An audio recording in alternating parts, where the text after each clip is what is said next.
तो तुम सबका वापस स्वागत है एक और नई वीडियो में। और आज की वीडियो में बात करने वाले हैं कि हमारे लोकिज्म के 4 पिलर्स यानी हमारा गन, गो, जेम्स और कीटे इन्होंने अपने पाथ को कद-कद अवेक करा। क्योंकि भाई देखो अपने जो जोहान स्योंग है उसने अवेक करा था गन के खिलाफ, अपना डैनियल पाक ने अवेक करा था पेचिंजो के खिलाफ, जिन्होंने पाक ने करा था कीटे किम के खिलाफ। तो इन चारों ने कद अवेक करा। और भाई इस बात से तो तुम सब लोग एग्री करोगे इन चारों के पास यूनिक पाथ है और ये चीज़ ऑलमोस्ट कन्फर्म भी हो चुकी है। तो भाई वीडियो को स्टार्ट करो उससे पहले बोलूँगा कि भाई जो वीडियो है उसको लाइक कर दो और जो चैनल है उसको सब्सक्राइब कर दो। पहले ही रीच डाउन चल रही है और साथ ही साथ भाई हमारे 100 वीडियोज़ होने वाली है पर अभी तक 100 सब्सक्राइबर नहीं हुए। तो इसलिए मैं बोलूँगा कि जो है सब्सक्राइब कर दो चैनल को। तो जिससे पहले मैं इनके पाथ के बारे में बात करूँ कि कब अवेक करा, उससे पहले मैं बता दूँ कि पाथ को अवेक करने के लिए क्या रिक्वायरमेंट रहता है। कि जो है खाली फिजिकल लिमिट ही रिक्वायरमेंट नहीं रहती, साथ ही साथ मेंटलिटी और इमोशनल भी काफ़ी ज़्यादा रिक्वायरमेंट रहते हैं। अब ये कैसे, तो समझो जो ना ज़ोहान है उसने अपने फिजिकल लिमिट्स को पहले भी ब्रेक करा था, पर वो जब अपना पाथ है वो अवेक करता है गन के खिलाफ, जब उसको गन से रिवेंज लेना था। वैसे अपना जो डैनियल है वो अवेक करता है पेजियन जो के खिलाफ, और जब वो हार जाता है तब वो ये सोच रहा होता है कि जब वो किटी गेम से हारा था तब उसके आस-पास के लोगों का क्या हुआ, और वो ये सेम चीज़ को दोबारा नहीं दोहराना चाहता था, इसीलिए वो अपने पाथ को अवेक कर पाता है।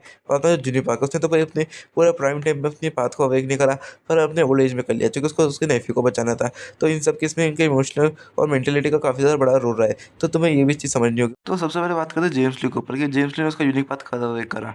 तो अगर तुम लोगों को लगता है कि जेम्स ली ने उसका यूनिक पाथ अवेक करा होगा ओल्ड गैब्रोन के खिलाफ फाइट में जब उसने उसको मारने गया था तब, तो वैसा नहीं है। क्योंकि अगर उसने ओल्ड गैब्रोन के खिलाफ अपना पाथ अवेक करा होता तो भाई हमें सोंजू के बैटल में उसके थोड़े बहुत तो हिंट्स मिलते, पर हमें इसका ऐसा कोई भी हिंट नहीं मिला जिससे हम कह सके कि हाँ जेम्स ली का पाथ ये है, या उसके कुछ हिंट्स मिले। तो वही इस गैब्रोन किंग के खिलाफ वाली फाइट में तो मुझे नहीं लगता कि जेम्स ली ने उसका यूनिक पाथ को अवेक करा होगा। तो सवाल आता है कि अपने जेम्स ली ने कहा उसका यूनिक पाथ को अवेक करा। तो अगर तुम मुझसे पूछोगे तो मेरे ख्याल से सोंजुक की बैटल के बाद और उसकी ट्रेनिंग के दौरान किटे किम के साथ वाली जो टाइम रहा था उस टाइम पे उसने उसका यूनिक पाथ को अवेक करा होगा। और वो कैसे, तो भाई देखो जेम्स ली का केस मेरे को सबसे ज़्यादा अलग लगता है। क्योंकि भाई जो जेम्स ली उसको स्टार्टिंग से पता है कि यूनिक पाथ वगैरह ये सब कैसे काम करा जाता है और कैसे अवेक करा जाता है। मे बी उसको जो है लाइट ने सिखाया हो इस बारे में। और भाई वैसे भी हम सबको पता है जेम्स ली के पास कितना ज़्यादा नॉलेज है, वो एक नंबर का मास्टरमाइंड है। तो इसलिए उसका केस सबसे ज़्यादा अलग लगता है। जहाँ के बाकी कैरेक्टर जो है वो पता ही नहीं कर पाते कि उनको कैसे अवेक करना है, क्या करना है। पर अपने जेम्स ली को सब कुछ पता है। और अगर तुम लोग मेरी वीडियोज़ को पहले से देखते आ रहे हो तो तुम्हें पता होगा कि मैंने इस बारे में पहले भी एक बार बात कर रखी है कि भाई जो अपना जेम्स ली उसने शायद से जो है ट्रेनिंग किटे किम के साथ जो है उसके पाथ के रिलेटेड भी करी होगी। और अगर बात करते हैं दूसरे बंदे की जो है हमारा कीटे किम, तो भाई कीटे किम का मुझे लगता है कि वो जो है गैब्रोन के खिलाफ उसने उसका पाथ अवेक करा होगा। अब तुम लोग बोलोगे भाई कीटे किम ने करा पर जेम्स ली ने क्यों नहीं करा। तो भाई मैंने अपने पिछली वीडियो में इसके बारे में बात कर रखी है कि जब अपना जो मेजर फाइट है गैब्रोन के साथ वो अपने कीटे किम ने की होगी, ना कि अपने जेम्स ली ने। तो मेरे ख्याल से उस फाइट के दौरान जब अपना कीटे किम है उसने अपना यूनिक पाथ को जो है अवेक करा हो। और भाई इसीलिए अपना शायद से जेम्स ली ने कीटे किम को ही उसके ट्रेनिंग के लिए चुना हो। क्योंकि भाई जो कीटे किम का पाथ है वो उसके पूरे अपोजिट है जेम्स ली के पाथ के, जो कि हमारे लेटेस्ट चैप्टर में हमारा कीटे किम बोलता भी है कि हम दोनों पूरे पोलर अपोजिट। और ऐसा भी हो सकता है कि अपना जो कीटे किम उसने जो अपना यूनिक पाथ है उसके मेक्सिको में अवेक करा हो, या तो फिर उसने भी जेम्स ली के साथ ट्रेनिंग करते करते दोनों ने एक साथ अवेक करा हो। और भाई अगर कोई और थ्योरी हो तो वो तो कमेंट सेक्शन में बता देना। वैसे भी तुम कौन से कमेंट करते हो। और अगर चलो बात करते हैं गन पार्क के ऊपर, और उसके ऊपर तो मैंने पहले भी एक थ्योरी बनाई है, पर चलो मैं तुम्हें वो शॉर्ट में वो थ्योरी बता देता हूँ। तो भाई इसकी थ्योरी ये है कि भाई मेरा जो गन पार्क है उसने उसका जो यूनिक पाथ जो है हंट फॉर गन आर्क में ही अवेक करा था। मतलब उसने काइंड ऑफ प्रोसेस होती है ना एक पाथ को अवेक करने के लिए, वो प्रोसेस काइंड ऑफ पूरा का पूरा हंट फॉर गन आर्क ही था। अब भाई देखो, अब मैंने तुम्हें पहले पहला पॉइंट बताया था इमोशन वाला।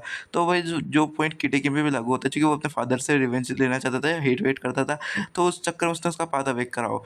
इसी प्रकार अपना जो गन है वो जो है उसने अपना पाथ अवेक करा जब उसे पता चल गया शिंगेन का वो साइड, जिसमें कि शिंगेन जो गन को ना चुन के खुद को चुनता है, जो कि चार्ल्स के मरने के टाइम पर जो है गन को पता चल जाती है। और अगर तुम मुझसे पूछो तो प्रिज्म के अंदर जो अपना गन है वो अपने यूनिक पाथ को भी ट्रेन कर रहा है, यूनिक पाथ को भी मास्टर कर रहा है। और भाई जो अपना गन फॉर गन आर्क है, अगर उस गन के पास उसमें खुद का यूनिक पाथ होता तो हमें उसको हिंट्स तो मिलते।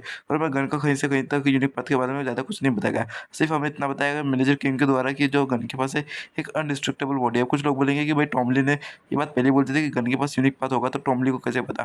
तो बेटे वो टॉमली एक फाइटिंग प्रोडोजी है, तो उसने जब गन को ट्रेन करा होगा, जैसा कि हमें स्टोरी में बताया गया कि उसने गन और गो को ट्रेन कराया, तो अभी टॉमली ने सेंस कर लिया होगा कि भाई जब ना गन है उसके पास उसका खुद का यूनिक पाथ होने वाला है।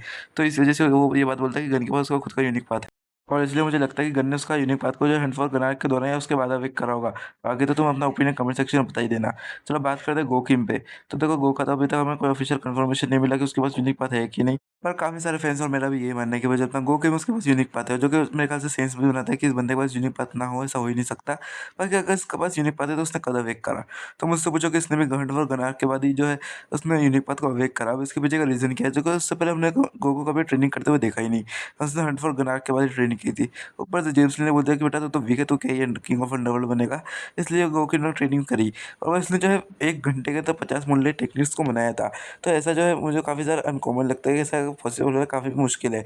तो इसके पीछे का जो एक रीज़न वो ये हो सकता है कि अपना जो गो है, उसने यूनिक पाथ को अवेक कर लिया, उसने यूनिक पाथ का हेल्प से ही जो है उसने अपने 50 मूनलाइट टेक्निक्स को बनाई है।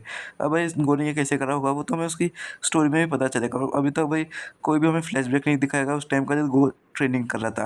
अब ऐसा क्यों करा पीटी ने, क्योंकि पीटी हर बार उसकी ट्रेनिंग का कुछ ना कुछ फ्लैशबैक तो दिखाता ही है किसी भी कैरेक्टर का, पर गो के इसमें नहीं दिखाया। क्योंकि जो पीटी है उसने गो को जो है बात के लिए बचा के रखा है, साथ ही साथ उसकी बैक स्टोरी भी अभी नहीं बताई गई है। तो मेरे ख्याल से हंट फॉर ग्रांट के बाद ही गो ने भी उसका यूनिक पथ को अवेक करा हो। बाकी अगर वीडियो अच्छी लगी हो तो लाइक कर देना, चैनल को सब्सक्राइब कर देना। पहले ये रीच डाउन चल रही है बहुत अपनी, तो जो है वीडियो को शेयर भी हो सके तो कर देना। बाकी तो सब्सक्राइब कर दो।